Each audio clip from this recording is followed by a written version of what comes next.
So would you condemn the burning of Quran, or do you think it is a matter of freedom of speech? So we can do two things at once. We can make very clear that an action like this is reprehensible, it's disgusting, it's vile, it's repugnant, even as we uphold the principles that allow something like this to be able to happen. The fact is, and I mentioned this yesterday, in our own democracy, we have seen actions that we might term lawful but awful.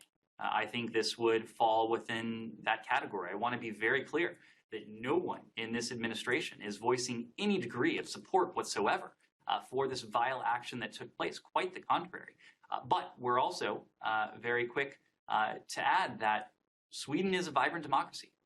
And the reason something like this could happen in a country like Sweden is precisely because of its democratic character, precisely because Sweden upholds freedom of expression, freedom of assembly. And when you provide people those freedoms, when you safeguard those freedoms, sometimes they make terrible decisions. They do awful things. Same topic, one question. Sure. Russian ambassador in D.C., Anatoly Antonov, met with the new chief of the U.S. diplomatic mission in Moscow, Ned Price, here at his residence. Do you have any readout or what kind of discussions? This is not the type of a meeting that we would typically formally read out, but I can confirm that Ambassador Tracy did meet with Russian Ambassador Antonov. This was an opportunity for her to have a discussion with her counterpart here in D.C. As you know, Ambassador Tracy was overwhelmingly confirmed by the Senate on a bipartisan basis late last year. We expect Ambassador Tracy will be departing for the Russian Federation, where she will present her credentials in the coming days. We expect her to be in place later this month. She's currently in the process of having consultations with desks and individuals here in Washington, and in this case, she had an opportunity to have a discussion with Ambassador Antonov. Yet this meeting suggests that there are diplomatic channels are on with Russia, and you've been engaging with Russia. Obviously, the Ukraine is the most important thing to discuss with them. So, but you see that what kind of demands Russia have to stop this war? I mean, obviously they are saying something. They want this, and they can stop this war. I mean, what kind of demands they are making to stop this, whatever is happening in Ukraine? Well, let me say this. I'm not going to speak to what Ambassador Tracy discussed with Ambassador Antonov, but I can be pretty clear about what she didn't discuss. Didn't discuss any form of a negotiated settlement over Russia's brutal war with Ukraine. That's not for us to do.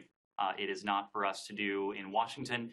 It is for our Ukrainian partners to do with, as appropriate, our support. And we stand ready to support them if and when the time comes for meaningful dialogue and diplomacy. We know that our Ukrainian partners are for that. We've heard a pretty well articulated vision for a just and durable peace that President Zelensky presented to the world last November and has since re-articulated, as have other members of his government.